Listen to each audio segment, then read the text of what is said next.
नमस्कार विद्यार्थी मित्रांनो, welcome to my channel online school चले हम. आज आपण पाहणार आहोत स्टँडर्ड 10th इंग्लिश मधील द ट्विन्स या कवितेचा इंग्लिश वर्कशॉप. पण वर्कशॉप बघण्याच्या आधी आपण याच कवितेचे जे साईड क्वेश्चन्स किंवा मार्जिन क्वेश्चन्स आहेत ते आपण आधी बघूया. तर question number 1, in what aspects were the brothers alike each others. कुठल्या आस्पेक्ट्सनी, कुठल्या बाबतीत ते जे दोन भाऊ होते ते एकमेकांसारखे होते. आणि उत्तर आपण लिहूया.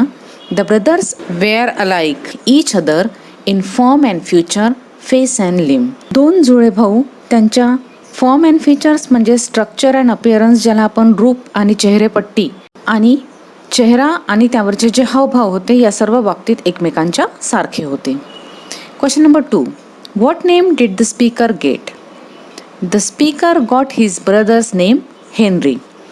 स्पीकरला त्याच्या भावाचं नाव हेनरी हे मिळालेलं होतं. आता हा प्रश्न थोडासा कन्फ्युजिंग आहे, कारण अगदी कवितेच्या लास्टमध्ये आपल्याला एक वर्ड आलेला आहे अँड बरीड ब्रदर जॉन, म्हणजे भावाचं नाव ब्रदर जॉन होतं आणि कवीचं जे नाव आहे ते होतं हेनरी. म्हणून आपल्याला इथे त्यांच्या भावाला हेनरी नाव मिळणार होतं, पण ते यांना मिळालं, म्हणून इथे अशा प्रकारे विचारलेलं आहे. Question number 3, how did the speaker सफर ॲट स्कूल. स्पीकरला कुठल्या प्रकारे शाळेमध्ये सफर करावं लागायचं किंवा शाळेमध्ये कुठल्या प्रकारे त्याला त्रास होत होता. तर उत्तर आहे the speaker got punished when his brother played mischief at school. त्याचा भाऊ जेव्हा कुठल्या खोडकरपणा शाळेत करायचा त्यासाठी स्पीकरला तो समजून स्पीकरला त्याच्यासाठी पनिशमेंट मिळायची. Question number 4, what is impossible in the last 2 lines. च्या शेवटच्या 2 लाईन्समध्ये कुठली इम्पॉसिबल अशक्य असणारी गोष्ट सांगितलेली आहे. अँड द आन्सर आपण त्याचं लिहूया. It is impossible to bury a living person mistakenly instead of a dead person. तर इथे आपल्याला म्हणता येईल की शेवटच्या लाईनमध्ये सांगितलेलं आहे की it is impossible to bury a living person, एखाद्या जिवंत माणसाला डेड बॉडी समजून बरी करणं ही गोष्ट अशक्य वाटते आणि हीच गोष्ट इथे एक्सप्लेन केलेली आहे. हेच आपण समोर हायपरबोलचं सुद्धा उदाहरण देऊ शकतो. तर या प्रकारे साईड क्वेश्चन संपलेले आहे. यानंतर आपण इंग्लिश वर्कशॉपकडे वळूया. तर बघूया question number 1, rewrite putting the mistakes in the speakers life in their proper forms किंवा प्रॉपर ऑर्डर. तर काय म्हटलेलं इथे की निवेदकाच्या जीवनातील घोटाळे त्याच्या क्रमानुसार आपल्याला पुन्हा मांडून लिहायचे आहे. रिराईट म्हणजे परत आपल्याला लिहायचे आहे. आणि यातलं ए नंबरचं सेंटेन्स आहे he got beaten up often at school, म्हणजे शाळेत त्याला नेहमीच मार मिळत असे. बी नंबरचं सेंटेन्स आहे the speaker's bride become his brother's wife. स्पीकरची जी वाईफ होणार होती ती त्याच्या भावाची वाईफ झाली. सी नंबरचं वाक्य आहे the speaker desperately ask for guidance. Speaker नेहमी गायडन्सबद्दल किंवा मार्गदर्शनाबद्दल विचारत असतो. अँड डी नंबरचं वाक्य आहे no one in the family could distinguish between the 2 babies. म्हणजे त्या कुटुंबातलं कोणीही त्या 2 बेबींमधला फरक लक्षात घेत नव्हतं किंवा त्यांच्या लक्षात येत नव्हता. ई नंबरचं वाक्य आहे at the naming ceremony wrong name were given to the 2 twin brothers. आणि नामकरण विधी जी होती, नामकरण सेरेमनी जो होता त्यामध्ये त्या 2 भावांना चुकीचे नावं देण्यात आलेले होते. लेखकाला जे नाव भेटणार होतं ते त्याच्या भावाला मिळालं होतं आणि भावाचं नाव लेखकांना मिळालं होतं. एफ नंबरचं वाक्य आहे even in death the twins were not spared during burial. तर अगदी मृत्यूनंतर सुद्धा त्या दोघांमध्ये काहीतरी गोंधळ झालेला होता. हेच वाक्य आपल्याला प्रॉपर ऑर्डरमध्ये लिहायचे आहे. कवितेमध्ये आपल्याला ज्याप्रमाणे सांगितलेलं आहे त्या ऑर्डरमध्ये आपल्याला लिहायचं आहे. तर आन्सर लिहूया. इथे 1 नंबरवर in no one in the family could distinguish between the 2 babies. Number 2 वर आपण लिहूया at the naming ceremony wrong names were given to the twin brothers. Number 3 मध्ये लिहूया he the narrator got beaten up often at the school. Then number 4 the speaker desperately ask for guidance. Number 5 the speaker's bride become his brother's wife. And number 6 even in death the twins were not spared during burial. तर या प्रकारे आपल्याला हा जो घटनाक्रम आहे तो ऑर्डरमध्ये लिहावा लागेल. नंतर बघूया question number 2, pick out 4 situations in the life of the twins which are too absurd and senseless to believe. म्हणजेच काय, तर त्या जुळ्यांच्या जीवनातील आपल्याला विश्वास बसणार नाही अशा काही हास्यास्पद आणि मूर्खपणाच्या वाटणाऱ्या 4 घटना आपल्याला निवडून लिहायच्या आहे. तर यामध्ये आपण नंबर 1 लिहूया. The people begin mistaking one of the other. 1 नंबरवर आपण लिहू शकतो की लोक त्या दोघांमध्ये गोंधळ करायचे की नेमकं त्या लोकांना कुठला कोण आहे हे कळत नव्हतं. नंतर नंबर 2 मध्ये आपण लिहू शकतो the speakers brother got the name John instead of the speaker. 2 नंबरमध्ये लिहू शकतो की स्पीकरचा जो भाऊ आहे त्याला जॉन हे नाव मिळालं इन्स्टेड ऑफ द स्पीकर. जे स्पीकरला मिळायला पाहिजे होतं ते नाव त्याच्या भावाला मिळालं. नंतर 3 नंबरमध्ये आपण लिहू शकतो the speakers intended bride become his brother's wife. 3 नंबरमध्ये हास्यास्पद अशी घटना आहे की स्पीकरची जी होणारी वधू आहे ती त्याच्या भावाची बायको बनली. म्हणजे स्पीकरची होणारी बायको ती त्याच्या भावाची बायको बनली मिस्टेकनली, चुकून. आणि ही सुद्धा एक हास्यास्पद घटना आहे. आणि नंबर 4 मध्ये आपण लिहू शकतो when the speaker died the neighbour came and buried his brother John. ही सुद्धा अतिशय हास्यास्पद अशी गोष्ट आहे की जेव्हा स्पीकर मरण पावले तेव्हा नेबर आले आणि त्यांनी त्यांचा भाऊ जॉन जो होता त्याला यांच्याऐवजी बरी केलं. तर या 4 घटना आपण लिहू शकतो which are very absurd and senseless to believe. C question number 3A. Complete the web diagram. ही दिलेली एक वेब डायग्राम आपल्याला कंप्लीट करायची आहे आणि वेब डायग्राममध्ये मधोमध लिहिलेला आहे पोएट युजेस ह्युमर टू. कवी विनोद काय निर्माण करतो, म्हणजे कशासाठी कवीद्वारे विनोद निर्मिती केली गेलेली आहे. आणि वेब डायग्राममध्ये बघूया इथे क्रिएट लाफ्टर हे ऑलरेडी गिवन आन्सर आहे. तर क्रिएट लाफ्टर हास्य निर्मिती करण्यासाठी कवी विनोद निर्मिती करतो. आणि आपण पुढे काय लिहू शकतो तर बघूया. इथे आपल्याला लिहिता येईल मेक रीडर्स हॅपी. याच्यात आपल्याला लिहावं लागेल मेक रीडर्स हॅपी म्हणजे वाचकांना आनंदी करण्यासाठी कवी हास्य निर्मिती करतो. पुढे आपल्याला आपण लिहूया to have a sense of humour. विनोद निर्मिती करणे हा एक महत्त्वाचा उद्देश आहे. पुढे लिहूया आपण की रिड्यूस बोर्डम. वाचताना जी एक निराशा आहे ते जे एक बोरपणा आहे ते तो रिड्यूस करण्यासाठी, तो कमी करण्यासाठी विनोद निर्मिती होते. पुढे आपण लिहू शकतो की टू क्रिएट गुड मूड. चांगल्या प्रकारे मूड तयार करण्यासाठी, वाचताना मूड फ्रेश ठेवण्यासाठी, मूड चांगला ठेवण्यासाठी कवीने विनोद निर्मिती केलेली आहे. आणि पुढे आपण लिहू शकतो टू एंटरटेन रीडर्स. रीडर्सला एंटरटेन करण्यासाठी लिहू शकते. तर या प्रकारे या वेब डायग्राममध्ये आपल्याला लिहावं लागेल. क्वेश्चन नंबर 3B मध्ये इथे दिलेलं आहे write any 2 lines from the poem that you find most humorous. कवितेमध्ये तुम्हाला वाटणारी सगळ्यात जास्त ह्युमरस, हास्यास्पद अशी कुठल्या लाईन्स आलेल्या आहेत ते आपल्याला लिहायचे आहे. हा जो क्वेश्चन आहे आतापर्यंत आपण बघितलेले हे 3ही क्वेश्चन्स जे आहे ते मार्च 19च्या परीक्षेमध्ये विचारले गेलेले आहे. त्यामध्ये पहिला जो क्वेश्चन आहे त्याच्यानंतर वेब डायग्राम आहे आणि त्याच्यानंतर हा आपण आता जो बघतोय हे 3ही क्वेश्चन आलेले आहे. तर बघूया आन्सर काय आहे. तर आन्सरमध्ये आपण लिहू शकतो की number 1 for somehow my intended bride become my brother's wife. की कशा प्रकारे माझी होणारी बायको माझ्या भावाची बायको बनली. ही जी एक लाईन आहे ही लाईन खूप हास्यास्पद आहे. आणि दुसरं आपण लिहू शकतो की when I died the neighbours came and buried brother John. जेव्हा मी मरण पावलो तेव्हा नेबर्स आले आणि त्यांनी माझा भाऊ ब्रदर जॉनला बरी केलं. तर या 2ही लाईन ह्युमरस आपल्याला इथे लिहाव्या लागतील. यानंतर बघूया question number 4. Pick out lines that contain. आणि पुढे खाली दिलेलं आहे अलिटरेशन, पण आणि हायपरबोल. आता अलिटरेशन, पण आणि हायपरबोल हे 3ही जे आहेत हे फिगर ऑफ स्पीच आहेत. भाषिक अलंकार ज्यांना आपण म्हणतो की कवितेतील भाषेचे सौंदर्य वाढवण्याकरता अलंकार वापरले गेलेले आहेत. त्यातील अलिटरेशन, पण आणि हायपरबोल हे 3 प्रकारचे अलंकार आहेत. आता सगळ्यात आधी आपण याचे उदाहरणं बघण्याच्या आधी अलिटरेशन म्हणजे काय, पण म्हणजे काय आणि हायपरबोला म्हणजे काय हे बघून या. तर अलिटरेशन म्हणजे आपण काय म्हणू शकतो की या अलंकारात भाषेचा गोडवा किंवा सौंदर्य वाढवण्याकरता एकाच प्रकारचे ध्वनी असलेल्या अक्षराचा उपयोग होतो. म्हणजे एका लाईनमध्ये एकाच प्रकारच्या ध्वनी असलेल्या अनेक अक्षरांचा वापर केला जातो, ज्याला आपण म्हणू शकतो की when the sounds are repeated in a sentence for pleasing the musical effect, the figure of speech is called alliteration. तर लक्षात घ्या, अलिटरेशन म्हणजे एका लाईनमध्ये एकाच प्रकारच्या स्वरांचा, ध्वनीचा आवाज इथे एकाच प्रकारच्या स्वर किंवा ध्वनी इथे वापरल्या जातात. सो अलिटरेशनचं उदाहरण पाहताना ए नंबरचं उदाहरण आपण बघूया.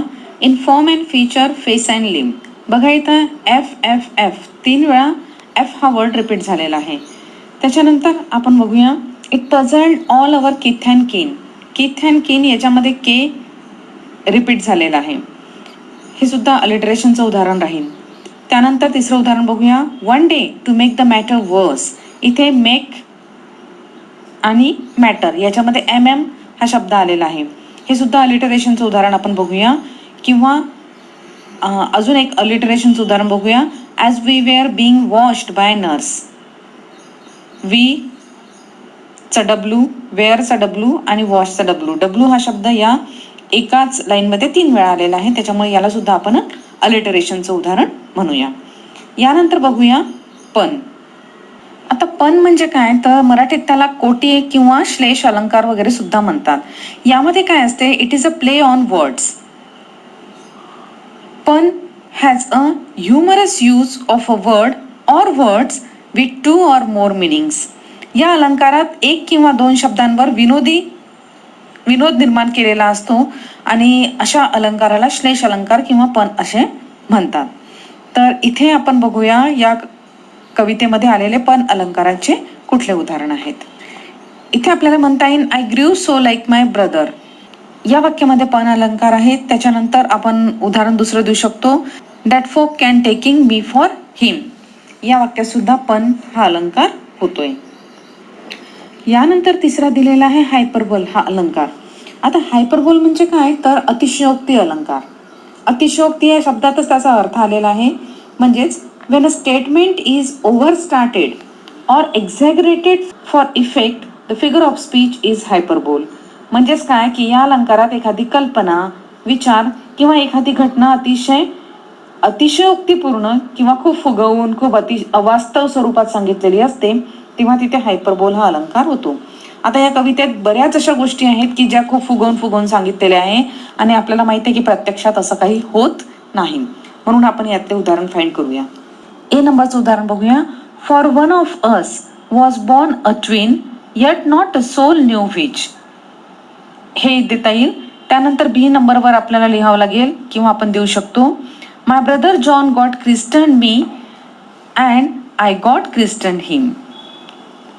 सी नंबरचं उदाहरण बघूया की if reach a fearful pitch. आणि आणखी एक उदाहरण आपल्याला देता येईल. We got completely mixed. तर या प्रकारे आपल्याला 4 उदाहरणं आपण इथे दिलेले आहेत. आणखीही बरेच उदाहरणं आपल्याला हायपरबोलचे या एक्झाम्पलमध्ये किंवा या कवितेमध्ये देता येईल. नाव C question number 5. Pick out from the poem sets of word that generally go together. आपल्याला नेहमी सोबत येणारे अशा काही शब्दांच्या इथे जोड्या लिहायच्या आहे. फॉर एक्झाम्पल इथे एक दिलेलं आहे किथ अँड किन. ही जोडी नेहमी सोबत येते आणि याच्याशिवाय आपण काही लिहू शकतो. तर बघूया, आपण इथे लिहूया आन्सरमध्ये. नंबर 1 फॉर्म अँड फीचर, नंतर फेस अँड लिम, त्याच्यानंतर फिअरफुल पीच, नंतर लिहूया फेट्स डिक्री. पुढे आपण लिहू शकतो गॉट क्रिस्टन्ड, नंतर क्लोज रिसेम्बलन्स. पुढे 7 नंबरवर लिहूया टर्न द टाइड. 8 नंबरवर डोमेस्टिक लाईफ. 9 नंबरवर लिहूया इंटेंडेड ब्राईड. 10 नंबरवर लिहूया ॲब्सर्ड मिस्टेक. 11 नंबरवर लिहूया पुट क्वेश्चन मीन्स पुट दिस क्वेश्चन. आणि लास्ट लिहूया गॉट फ्लॉग्ड. तर या प्रकारे नेहमी ज्या सोबत येणाऱ्या जोड्या आहेत त्या आपण इथे लिहिल्या आहेत. Now see question number 6. Write in your notebook the summary of the poem in about 15 to 20 lines in your own words. You can suggest another humorous title. तर या कवितेत आपल्याला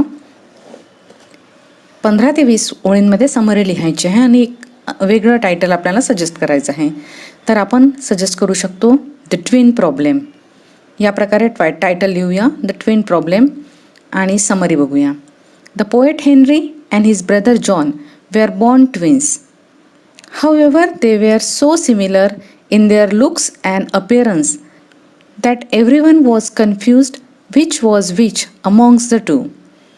From the beginning, the speaker suffered due to this, as he ended up with his brother's name and the nurse mixes them up after being washed. Even when the speaker went to school, he faced a lot of hardship. He often got flogged due to the action of his brother John. The speaker pleaded with everyone he knew, from family to friends, what they would do if they were him, just to prove his own identity. The close resemblance between the twins continued to create problems in their adulthood as well. The speaker intended bribe ended up being his brother John's wife. Such confusion continued to create issues in the speaker's domestic life. Finally, when the speaker died, the neighbors came and ended up burying his brother John. तर या प्रकारे आपल्याला summary लिहावी लागेल. After that, there will be a last question. Write an appreciation of the poem with reference to all points mentioned on page 5. Page number 5 वर ॲप्रिसिएशनचे जे काही points दिलेले आहे त्या सर्व पॉईंट्सच्या आधारे आपल्याला या कवितेचं ॲप्रिसिएशन लिहायचं आहे. तर स्टार्ट करूया. परीक्षेमध्ये ॲप्रिसिएशनचा हा जो क्वेश्चन आहे हा 5 मार्कांसाठी विचारला जातो. सगळ्यात आधी आपण तिथे लिहूया title. So the title of the poem is The Twins. After that, the poet. The name of the poet is Henry S. Lie. Number 3, theme or central idea. यामध्ये या कवितेची थीम किंवा या कवितेची मध्यवर्ती कल्पना काय आहे ती आपल्याला लिहायची आहे. तर लिहूया. The central idea of the poem is the problems faced by one of the identical twins. All the problems are so exaggerated that they create humorous effect. Still, the poet achieve a balance by making the readers believe, at last for a short time, the way of thinking of his argument. Next 4 नंबरचा point आहे, आपल्याला लिहावं लागेल rhyme scheme. या कवितेमध्ये आलेला rhyme scheme. So the rhyme scheme of the poem is ABAB. After that figure of speech. Figure of speech we can write alliteration, hyperbole and pun. नुकतंच आपण या कवितेत बघितलेले आहेत, तर हे तीनही आपण इथे लिहू शकतो. And number 6 is special feature. या कवितेतलं स्पेशल फीचर्स कुठलं आहे. The poem is written in a light vein, म्हणजेच लाईट वेन म्हणजेच अगदी हलक्या फुलक्या शैलीत लिहिलेली आहे. To amuse the readers. The poet use extreme exaggerations to achieve this effect.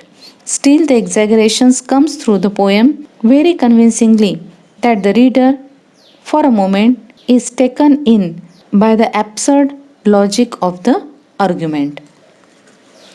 त्यानंतर 7 नंबरचा पॉईंट आपल्याला लिहावा लागतो फेवरेट लाईन्स, की या कवितेत आलेली तुमची फेवरेट लाईन कोणती आहे. So the favourite line is and I was always getting flogged for John turn out a fool. ही एक लिहू शकता. किंवा 2 नंबरवर आपण लिहूया and when I died the neighbours came and buried my brother John. तर या दोनपैकी कुठलीही लाईन आपण लिहू शकतो, किंवा तुम्हाला आवडलेली तिसरी कुठलीही लाईन लिहिली तरी चालेल. Then number 8, why I like this poem. मला ही कविता का आवडली. तर आपण लिहूया I like the poem for its humour. यातल्या विनोदामुळे मला ही कविता आवडली. And I also like the poem because the poet balance the exaggeration with the seemingly convincing experiences of the twins. तर या प्रकारे इथे आपल्याला हे सगळे क्वेश्चन्सचे आन्सर लिहावं लागेल आणि हा व्हिडिओ इथे संपला आहे. जर तुम्ही चॅनलला सबस्क्राईब केलं नसेल तर लगेच चॅनलला सबस्क्राईब करा. Have a nice day.